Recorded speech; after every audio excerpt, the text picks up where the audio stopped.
We've got an in depth interview with Cosmic Shooter, plus yours truly actually tries a commentary on this episode of Talking While Aiming.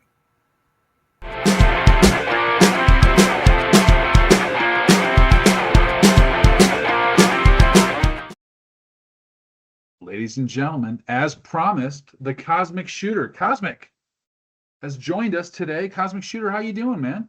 I'm good. Thanks, Northern. Thanks for having me. I have to say I feel a little bit like an imposter. There's a lot of good people out here you could have invited, so I'm honored to be here. You know, it comes down to finding players that I think have a cool story to tell and are willing to come onto a podcast and kind of, talk about their passion for a specific video game. So you fit that criteria. So I do appreciate you coming out. I gotta ask, I love your profile pic. Very intimidating for those of you that have signed on and gotten shot by Cosmic before. He's got the full gear, tack gear, helmet, and everything like that. Very intimidating. So I guess the question is, what's that based on? Where was that? Where did that come from? Well, I'm in law enforcement and I'm on a TAC team. And so we were just getting ready to do some night qualifying with night vision. And I realized I didn't have a lot of pictures. I'm kind of in the twilight of my career, and I thought I didn't have a lot of pictures to just to remember by. And so I snapped that picture and I just used that one. I thought it was as good as any AI picture I could come up with. So that's what I used. Couldn't agree more. Let's talk a little bit about AIM-XR. Now, you are a 564 level player. That is no joke. That is someone who is committed to the game. Let's talk a little bit about, how did you stumble upon it? Was it something that when you got VR, you knew this was going to be your first game you're going to try? Anything like that? I absolutely stumbled across it. I got a VR set for Christmas. I didn't even ask for it, and wasn't sure I was even going to use it that much. And I just went down to my basement to a little space and played a few different little games off of Meta, and I just kind of searched and found a first person shooter game, found that one, and it's really the only game I ever play for the most part right now. Been locked in just like me. It's a great to have a headset, but when you find that passionate game that you love, man, you want to go and use it all the time. Oh, absolutely. Yeah. So tell me what, I'm sorry? I enjoy it a lot. I do. Yeah. It's a fun game and it's a fun community. Yeah, absolutely. Absolutely. So what is your favorite weapon on the game? I've got the stats. I know what the stats say. I want to hear what your favorite weapon is. I prefer the suppressed M4. I like that one. I kind of dabble with the unsuppressed and the FAMAS a bit, but the suppressed M4 is my favorite. You've got over 94,000 kills with it. I definitely say it's your favorite. What is it about the M4 suppressed? Is it just that it's ease of use, or is it comfort? What is it? Yeah, it's easy to use, I think, for the most part. I think you can take longer shots, and I think it's easier to take the longer shots with it. I think that the M4s probably qualify as the weapon that's can do everything. If you're close range, you can use it, but it's still great for long range as well. Yeah, I agree with that. Absolutely. So now, again, we've played a couple of matches together, more than a couple. We played a lot of matches together. I think I know your playing style, but I would love to hear your take on how you approach the game. Are you, do you hang back? Are you a hard charger? What's your style? I'd say I'm more of an assaulter. I think I push forward, kind of almost a little Leroy Jenkins sometimes, but that's the way I play. I would say I'm the same way. It's if someone's in my way, I'm going to try and shoot them and move them out of the way. Very rarely do I back up. Yeah. It's usually forward or sideways. Do you kind of feel the same way with you? Yeah, absolutely. Yeah, I just always pushing forward. Get to their spawns, kind of the goal. Yeah, always the goal is to park and spawn and have some fun there. So with your playing style, is there a map that you feel best fits that style that works best for you, where you rack up some really impressive scores? I think I do pretty well on container. I enjoy container, and in gallery. I like those two. I think with container, it's a bigger map. You can take different routes. With some of the smaller routes, there's only so many ways you can go to get to where you're going. And I think you you can use the containers and the little maze to your advantage. And especially once you get in spawn, you can run around for a while and not be I seen. would say that container is probably the best for weaving through spawn where you want to hit, fade, come back. That's probably the one where I've gotten 2, 3 runs through a spawn and not got killed. Yeah, absolutely. Yeah. Yeah, it's hard to pull off. So, before we jump into the 5-person assault team, which is always a very popular thing, everyone tells me that's one of their favorite things. I want to find out a little bit about Cosmic away from the game. So, I always ask everyone this question. I'm trying to make this the standard question because I think it kind of gives everyone a glimpse into how old some people are, how they kind of got into AIM and things like that. But I want to know, is there a favorite old school video game that you rocked when you were younger that you're like, man, that's still my jam? Well, honestly, until AIM, I haven't really played any games for I bet 15 years. But I remember when my son was young, we had Rainbow Six and Metal Gear Solid, and we played those games a decent amount of time. And I enjoyed playing those. Very, very good games, and I know exactly what you're talking about.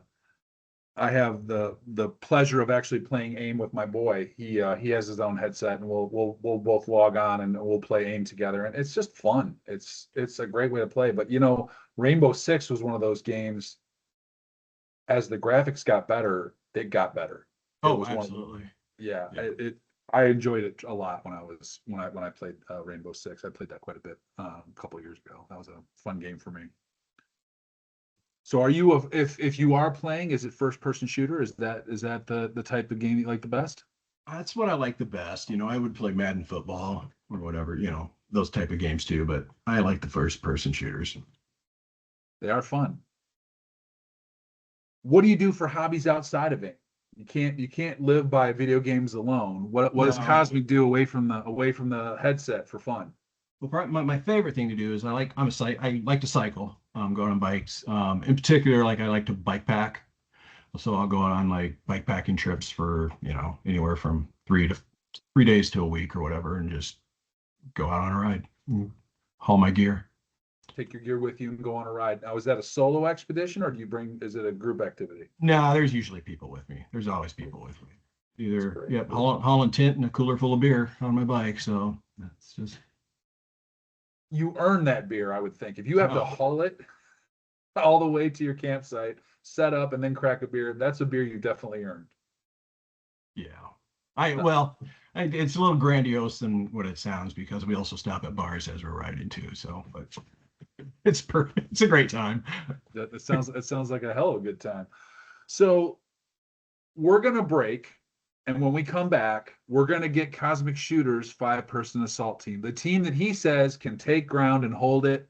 I can't wait to hear his picks. We'll be right back. Stay tuned. Discover Common Union, where vintage sports heritage meets modern style.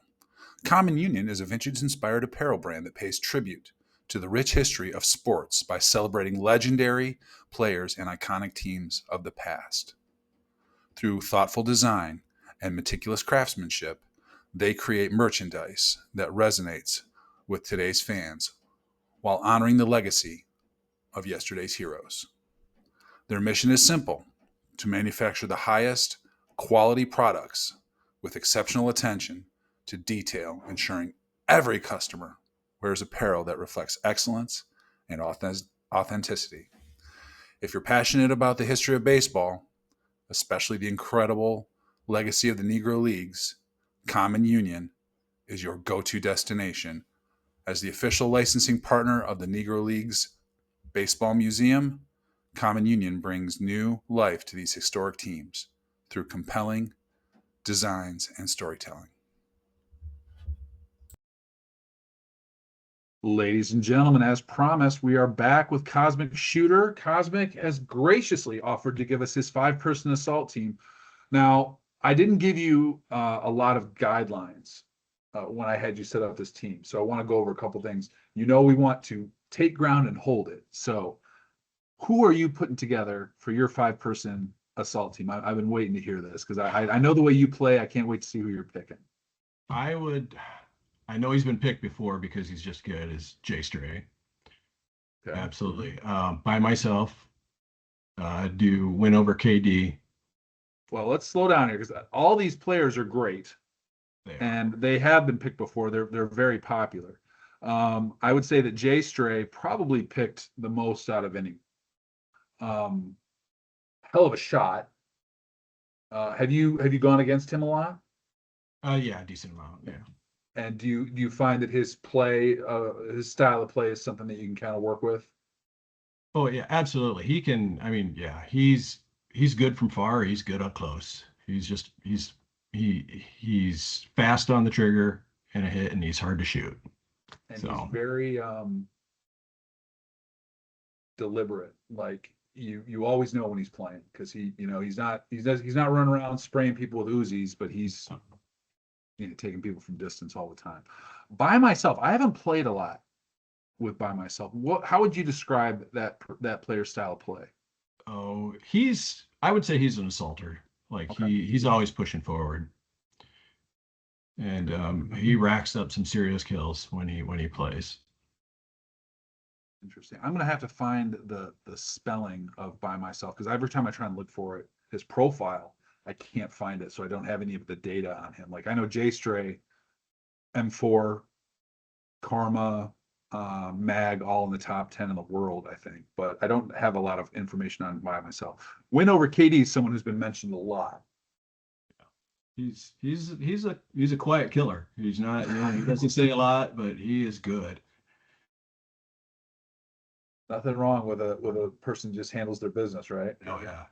Okay. He's another one who can just, I mean, whatever you ask him, he's going to do it. He can sit back in a corner and just tie up a whole side of a map, or he can attack. So Outstanding. Okay, so counting you, I'm looking at four people who I would say are primarily assaulters. You're talking about full charging. I'm interested to see who the last person's going to be. um, I think Dana. Okay. I like Dana 4795. Yep, Dana. Okay. Yeah, she's lately she's been playing really really good. I think, and you know she's that kind of player too. But I think that um, she's just been playing really good. I can't fault you on your final edition. Dana's been playing very strong, and this is a hell of a team. Now, Yeah, um, I'm definitely the weak link in this team. well, I think it all comes down to style of play, and if it's your team, that means you're assigning responsibility. So maybe you can hide yourself in a corner and say, "I'll take care of this corner." Now you put together, I would say, a great team, and one that I would say out of several of the interviews that I've done recently, this one seems the most likely to just kind of, I would say, are bulldozers, just kind of road graders. What map would you want to put this team into play in if the goal Um, was to just to go take care of business?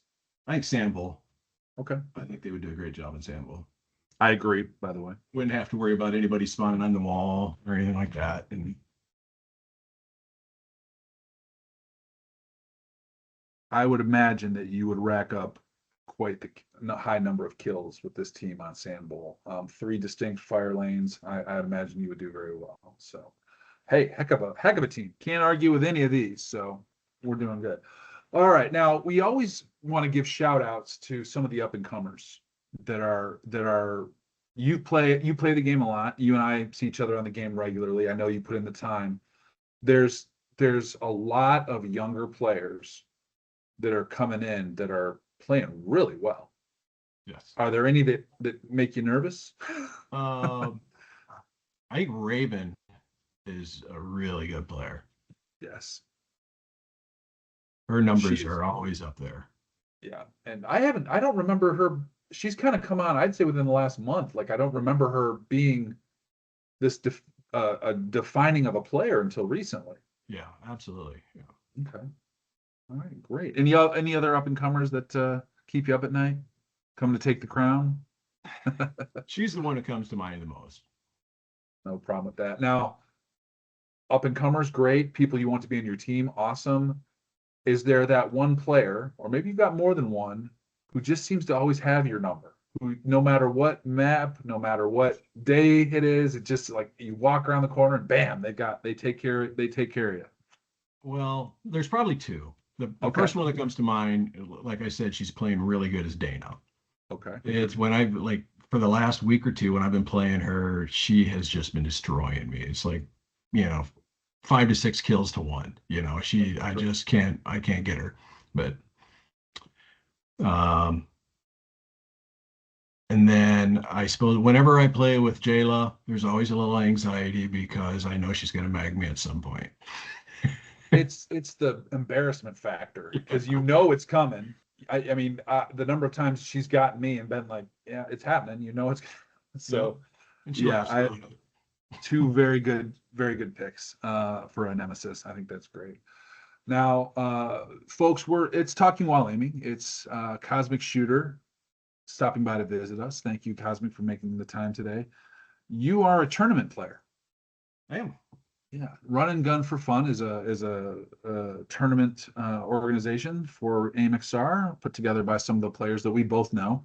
Uh, you have the option of being either a full-time player or a mercenary, and you are a full-time player on which team now? Well, I actually am a Merc this season. Last season I was Okay. full-time player with No Mercy, but I'm a Merc on season 3. And how have you found being a merc? It's nice. It's nice to learn how other teams play, and get their ideas. But I enjoy it. To be honest, like when I first signed up for season 2, I didn't realize how big of a commitment it was, and it's a commitment. And there was some weeks where I just wasn't sure I'd be able to show up, so I'm like, I'll just merc this season. Is why I merged. Yeah. So for those that aren't familiar with the tournament style, there is if you're on a team, it's a set of 4, and you are there every week. You go against another team, you communicate, you plan, you can get together outside of that scheduled time and strategize and practice together. Is that true? Yep, absolutely. Yeah. I mean, I'm assuming all the teams do. I haven't as a merc with anybody really, but when I was on No Mercy, we would get together at least once a week and strategize. What strategies paid off the most when you talked about those things? Well, I don't want to give their secrets away, but Well, no, I'm just in I terms of just general approaches. I mean, you don't have to just say which team you did it with or anything. lanes of cover, Okay. where and responsibilities and to stick to your responsibilities. Did you use the team chat? Yes. Was it easy to see? Now, I didn't get score breakdowns for or rankings for how the teams did last year. Did you do well? Was your team a success? Yeah, I think we did pretty well. We went. I wanted to say we got second. Don't quote me on that, but I think we did okay. Right.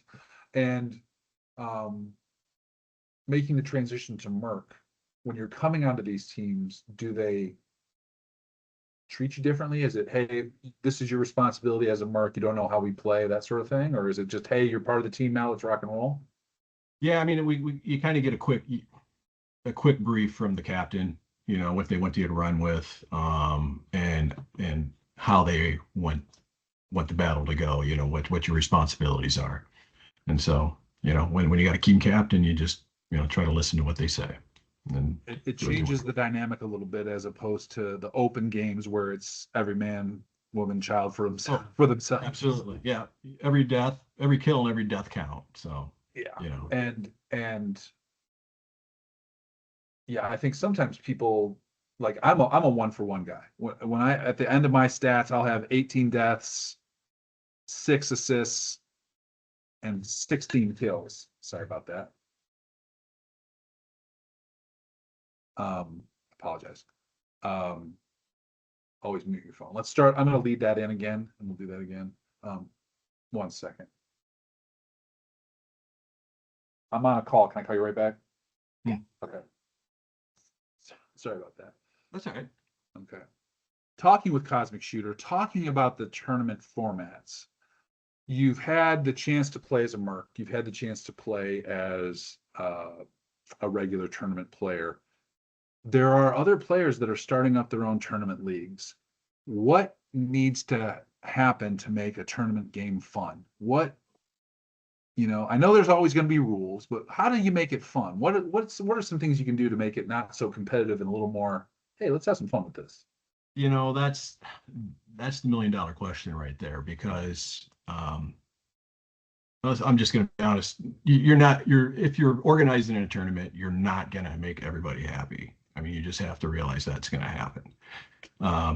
And so I think as an organizer, you just put the rules together and then just go with your rules. And, on one hand, like the FAMAS, for example, everybody, that's a big talking point. It's overpowered. Everybody knows it's overpowered. Yeah. And so, do you just say, screw it, let everybody run with the FAMAS? Anybody, if they want to, and just open it up, or else just say, okay, no FAMASs, or, or however you want to run it. I think it's, people, as an organizer, you can only do so much. I think that the players have a responsibility just to realize that this is for fun. There's no money involved. It's just a good time, and it's a good laugh afterward, when you're done. And if we were all in the same room, or in the same town, we'd all go out for beers afterwards and have a good time, and that's what it should be. I can see a time down the road where there is a tournament, where there is money on the line, and there are hard and fast rules. But if that were to be in place, there would also have to be referees and a structure in place to enforce those rules evenly and consistently. I've had the opportunity to sit in on a couple of tournament games as an observer, and I got to say they're great. But I think there's a lot more still on the bone. I think there's a lot more that can still be done. So I think so too. I'm excited to see how that could work out. So the only other thing that I really wanted to ask is, down the line, if you had to start a team and you had to build out an all-star team. Yeah, you know what? That's probably not fair to ask you, because I haven't asked that of other people. So I'm not going to ask that one. All right. So I'll do a lead in. I cut some of this stuff out, so don't worry that you can ask whatever you want. So no, I know. Well, what I was going to say is, if you were starting a league and you had to start up a draft, how many teams do you think could support? Like my vision is about 8 teams, general manager, coach, and then draft, and you can have 900 level games, 800 level games, 700 level games, 600 level, and you put teams together. Then you can have ones where you have an 800 to 700 to 600, 400, however you want to do it, but really have talking level players, like yes, okay, yeah. So you're 564. So you could play in an all-star game where you're drafted to play, but you could also play in one where it's only 500 levels. Oh, sure. So that's just something I've been kind of knocking around, trying out different ideas and just kind of seeing what players think about it. So last question I'll ask, do you see yourself as a lifer? As long as AIM-XR is rocking and rolling, you're going to be a player? As long as I can, yeah. So yeah, absolutely. I enjoy the game a lot. It's a nice break from reality. I come home from work, or, after whatever kind of day I had, and I can put that visor on, and you're just immersed in it, and you're playing with friends, Yeah, that is the thing that I wanted to ask you is, do you enjoy the community? Because I know I do. Yeah, the community is amazing. That's I think one reason why I like the game so much. When I first started, I'll be honest, when I first started, I'm like, I'm not going to friend anybody. I'm kind of a private person for the most part. I'm not going to friend anybody. I'm just going to play this game. And then I rolled into a couple of cool guys, and then it really just snowballed from there. The next thing you know, you and I are friends, And you're on a podcast, put yourself out there to the world, because it's just that easy. It's fun. And I think that the more connections you make and the people you talk to that actually seem like they want to be friends and want to make a real connection, just makes the community that much stronger. Yeah, I agree. Well, folks, that has been 30 minutes with Cosmic Shooter. Cosmic, I appreciate you taking the time today. I will cut this together, and I will let you know when it's going to drop on YouTube. Thanks for taking the time. Appreciate it, Northern. You're doing great things. I appreciate it, man. I'll see you out there in the battles. Yep. See you, everybody. Hi, everybody. This is Northern Savage with a brief commentary. Multiple people have informed me about an incident during a tournament match that took place recently. Let me just make 3 points clear. Number one, I think the more leagues and tournaments that can pop up and play in AIM-XR, the better. The best league and the best organizations will always attract the best players. Number two, administrators at all levels in this game are important. They keep the peace in lobbies and help to make this game and this community the great environment that it is. They need to be impartial and they need to be involved. Talking While Aiming is a podcast that strives to be positive. I started doing this podcast because I enjoy the positivity that exists within the AIM-XR community. I like to think that I contribute to that community by focusing on the positive aspects and lives of the players that play it. I won't ever throw anyone under the bus or side with any one party over anyone else. I want to report and talk about what's going on with AIM-XR and the great community that exists. I'm Northern Savage. Be good, shoot straight, find cover wherever you can, and when pressed, always throw your grenades first. Take care, everybody. Hey guys, Northern Savage here. If you made it this far, then obviously you like the content. Please smash that like and subscribe button so we can keep building up those content lists and doing all the fun stuff you like us to do. So, hey, smash that, do that thing that you're supposed to do. I don't know. I'm still figuring all this stuff out, but thanks.